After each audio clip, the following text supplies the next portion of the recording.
열왕기상을 쭉 읽으면서 우리는 하나님의 나라와 세상 나라가, 또 다른 말로 하면 하나님의 나라와 우리 욕망의 나라가 어떻게 충돌하는지를 보게 됩니다.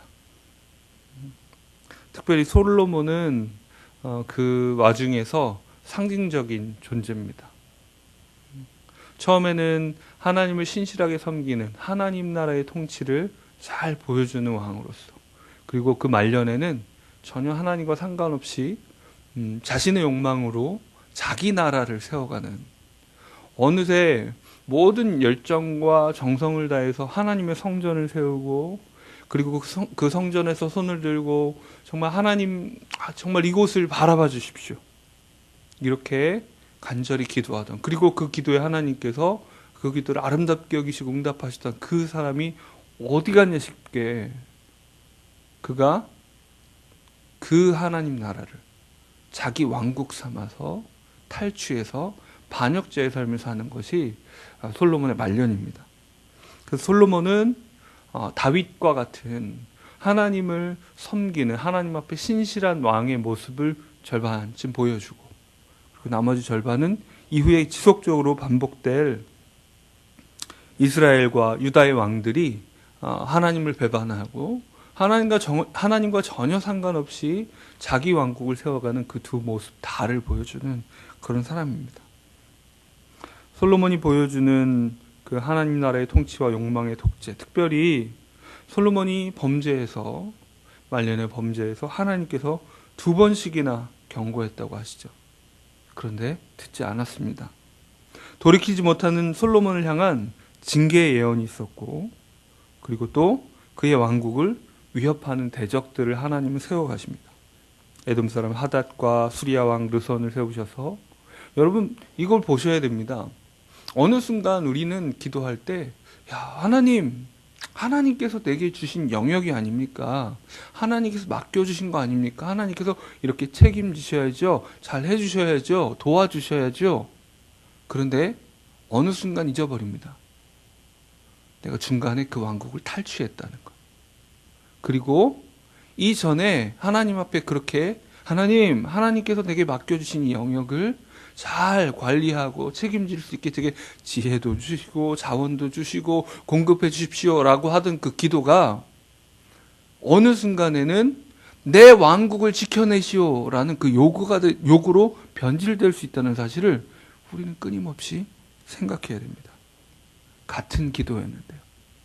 그것이 가정을 위한 기도였고, 또 나의 사업장을 위한 기도였고, 나의 일터를 위한 기도였는데, 그곳에 주도권이 나에게로 넘어간 순간 똑같이 가정을 위해서 기도하는 것이고, 똑같이 일터를 위해서 기도하는 것인데, 내 왕국을 세우기 위한 하나님이 시종이 된 것 같은 그런 기도의 생활이 우리에게 이어질 수 있습니다.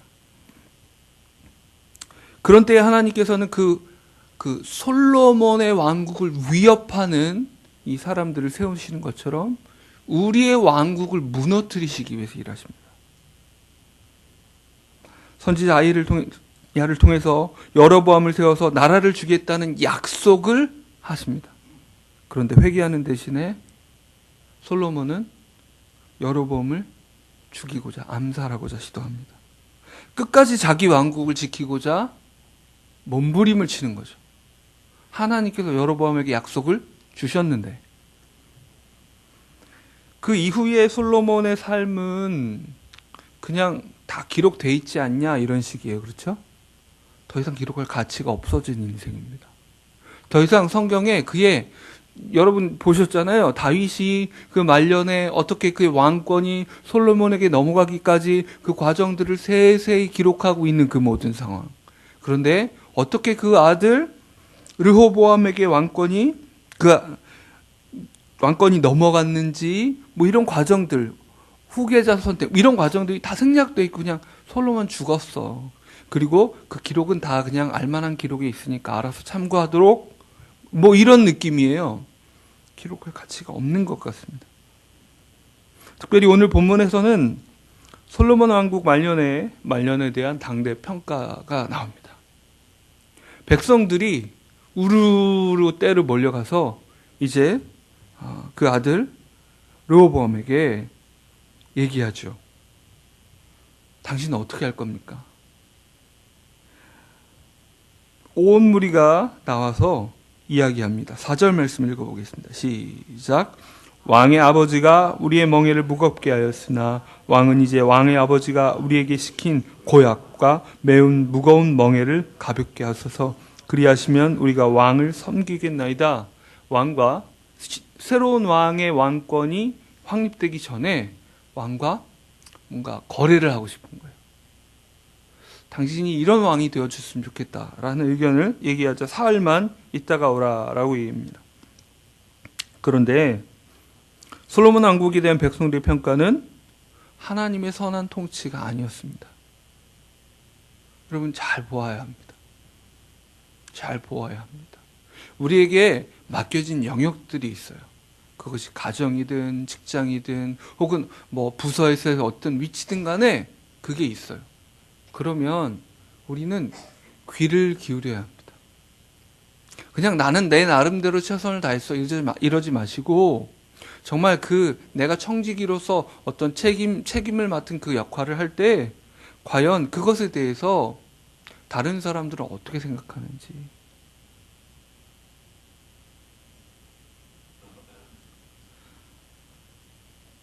하나님의 선한 통치가 아닌 압제를 느낀다면 뭔가 짓누르는 것과 무거운 멍에와 그것이 고역이 된다면 나와 함께하는 것이 힘들어진다면 과연 나는 청지기로 살고 있는가? 당연히 질문을 해봐야 됩니다.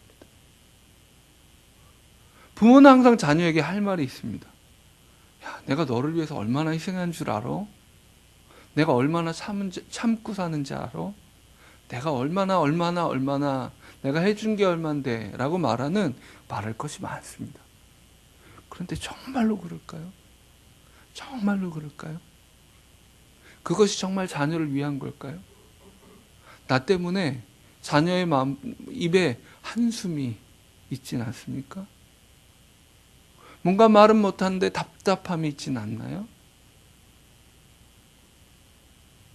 만약에 그렇다면 우리는 내가 얘를 진짜 사랑하는 게 맞나? 하나님, 제가 사랑하는 거 맞아요? 내 아이를 돌아봐야 됩니다. 부모는 자녀를 사랑한다고요? 정말요? 모든 경우에 그렇습니까? 아니요.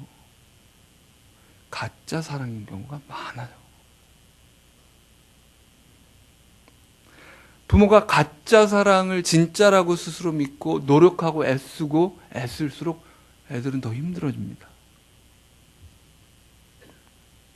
하나님이 주신 지혜를 이제는 백성들을 쥐어짜는 데 사용했던 게 솔로몬 왕이 말년이었습니다. 그 쥐어짜서 뭐 했을까요? 앞에 나오잖아요. 그 왕의 자신의 보좌를 상아로 만들고 그리고 그 각각을 금으로 다 금박을 씌웠습니다. 그 모든 것들을 그런 식으로. 이웃나라는 어때요? 히람 같은 경우에 그 백향목과 그 금 4.5톤 가량을 이제 솔로몬에게 주었는데 솔로몬은 어떻게 하죠? 갈릴리에 있는 상간마을 20개 정도를 줍니다. 일단 1차적으로 하나님께서 주신 그 땅을 누군가에게 선물로 준다는 것 자체가 말이 안 되죠. 생각해 보세요. 정신 나간 겁니다. 그리고 재산적인 가치로 볼 때도 이웃나라의 히람이 정말 아낌없이 성전을 짓고 왕궁을 짓는 데 필요한 백향목을 아낌없이 금을 4.5톤이나 생각해 보십시오. 바쳤는데도 주었는데도 야 이건 너무하잖아. 산골마을 20개로 내가 이렇게 많은 것들을 줬는데 이럴 수 있어? 뭡니까? 그 주변 나라들에게 있어서도 솔로몬의 통치는 압제였습니다. 착취였어요. 갑질이었습니다. 한편으로 이건 백성들이 마땅히 받도록 예견된 일 중에 하나였습니다. 맨 처음에 사무엘 선지자에게 이스라엘 백성이 나와서 우리에게 왕을 주십시오 라고 얘기했을 때 하나님은 이미 예고하셨어요. 야, 너에게 인간 왕이 생기면, 네, 사실 하나님이 선한 왕이신데 인간 왕을 세우면 그 왕이 너에게 세금을 거두고 너희 아들들을 데려다가 자기 농장에서 일을 시키고 군대를 징집하고 할 텐데 괜찮겠냐? 괜찮아요. 우리는 눈에 보이는 왕이 필요해요. 하나님께서 주신 그 지혜를 가지고 있었던 솔로몬도 그 마음이 편해서 이렇게 돼버리죠. 권력은 타락하게 돼 있습니다. 힘이 생길수록. 내 마음대로 된다고 생각하고 내 힘대로 된다고 생각할수록 그는 높아져 갈 수밖에 없습니다. 그게 인간입니다. 애들이 말을 잘 듣는다고 생각하면 부모가 타락합니다. 내 마음대로 하니까 내 마음대로 그 아이들을 만들기 위해서 결국은 어때요? 망가뜨려요. 하나님 아닌 왕 아래 있는 자에게는 고역과 무거운 멍에가 약속되어 있습니다. 질질 끌려다니는 거예요.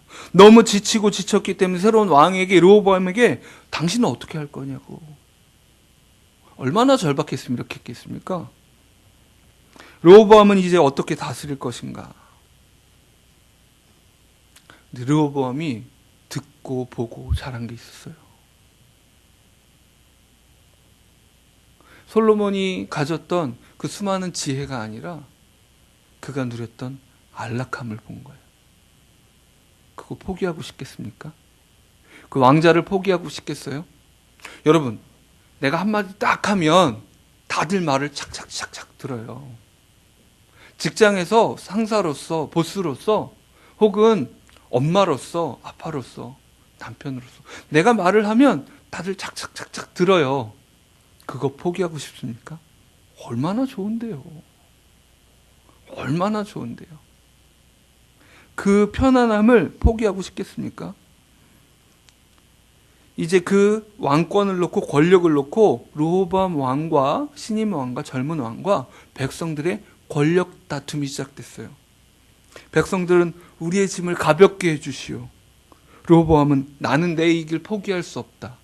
이게 뭡니까? 이게 하나님 나라의 일입니까?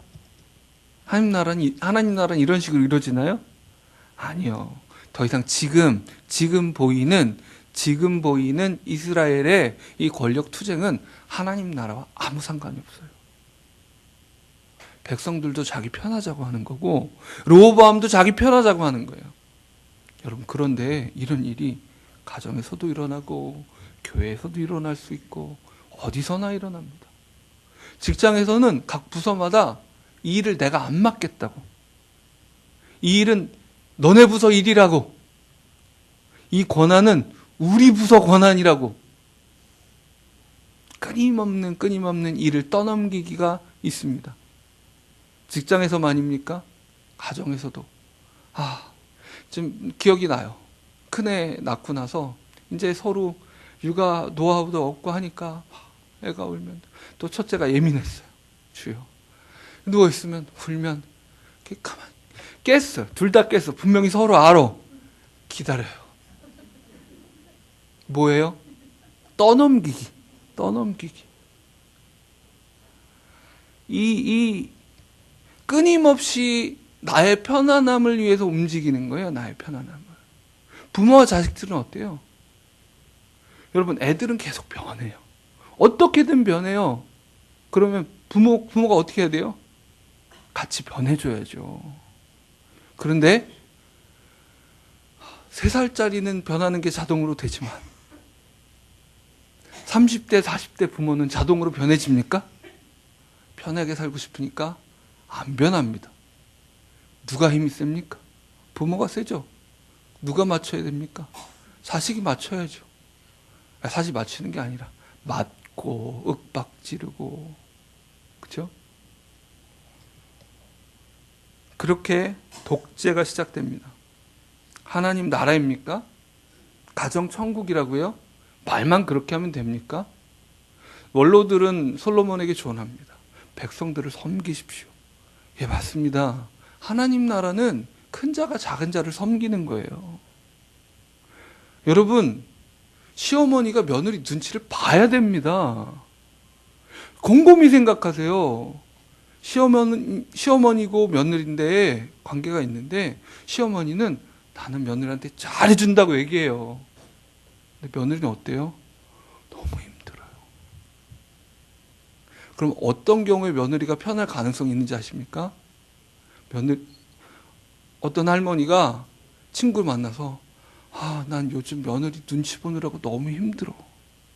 이렇게 하면 며느리가 좀 편할 수도 있어요. 왜냐하면 힘이 센 사람이 약한 사람의 눈치를 봐야 돼요. 그리고 그를 섬겨야 돼요. 그래야만 제대로 된 하나님 나라의 원리가 나타나고 그 섬김의 원리가 그런 것이거든요. 왕이신 예수 그리스도께서 십자가 앞에서 자기를 욕보이는 그들을, 하늘의 군대를 동원하시는 대신에 아버지요, 저들이 무슨 죄를 범하고 있는지를 모릅니다 라고 말씀하시는 게 그가 왕권을 행사하시는 방식이었어요. 수건을 허리에 동이고 제자들의 발을 씻기셨어요.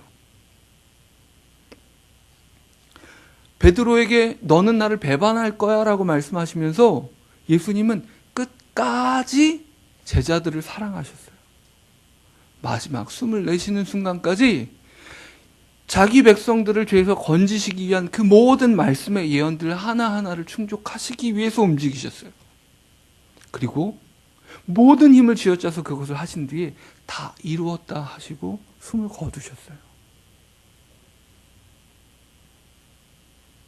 젊은 참모들은 군림하기를 포기하지 마십시오 라고 얘기합니다. 아마 자기에게 떨어질 권력의 부스러기를 생각했을 수도 있습니다. 처음 시작은 선할 수도 있습니다. 아이를 맨 처음에 딱 안고 나서 이 아이를 내가 망가뜨려야지 결심한 사람이 있습니까? 다 사랑스럽고 좋습니다. 신혼부부가 예식장을 탁 걸어 들어가면서 이제 내가 기선을 제압해야지 이런 결단부터 하면 소망이 없죠. 처음에는 사랑스럽고 내가 어떻게 하면 잘해줄까? 어떤 부서를 맡든지 직장 안에 들어갔을 때 내가 신앙인이라면 하나님 나에게 맡겨주신 이 일을 어떻게 할까요? 라고 물을 겁니다. 처음은 선할 수도 있습니다. 그러나 지금 오늘 여기에서 여전히 하나님 나라를 섬기고 계십니까? 아니면 그 나라를 솔로몬처럼 탈취하셨습니까? 그저 홀로 내면만 살피지 마십시오. 내면도 기도하며 깊이 살피십시오. 하지만 솔직한 이야기들을 들어보세요. 누군가 내 눈치 보고 있으면 내가 갑질할 가능성이 높습니다.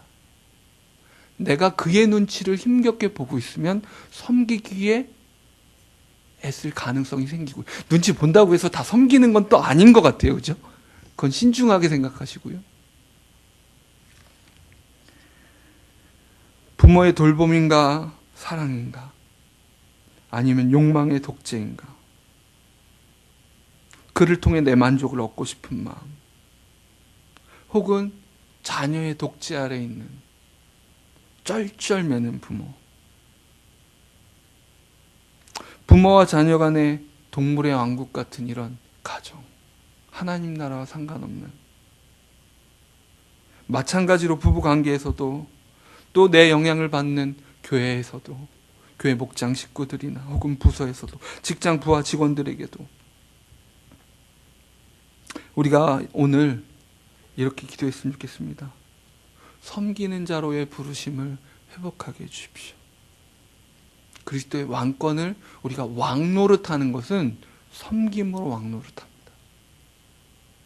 하나님의 나라는 십자가를 질 때 드러납니다. 나의 원대로 마옵시고 아버지의 뜻대로 되기를 원합니다. 십자가를 지시기까지 자신의 소원, 욕망, 나쁜 욕망이 아니라 하나님 아버지 곁에 있고자 하고, 그 십자가의 고통을 지고 싶지 않은 그 자신의 자연스러운 소원과 싸우셨던 예수 그리스도를 생각하시고, 오늘도 우리가 죽지 않으면 하나님의 나라는 우리의 가정에, 우리 직장에 드러날 수가 없습니다. 내 편한 대로 하지 마십시오. 내 편한 대로 한마디 확 내지르고 속 시원하지 마십시오. 속 시원하게 내지르는 건 기도할 때 하세요. 하나님 앞에서 무슨 말이든 다 내질르세요. 하나님은 넓으셔서 다 들으세요.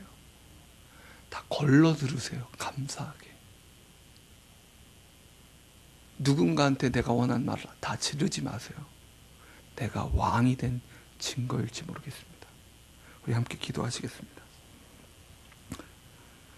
하나님 아버지, 참된 왕과 주인 되신 하나님께 우리가 나아갑니다. 우리가 하나님께 속했습니다. 하나님께서 우리에게 속한 것이 아니라 우리가 하나님께 속했습니다.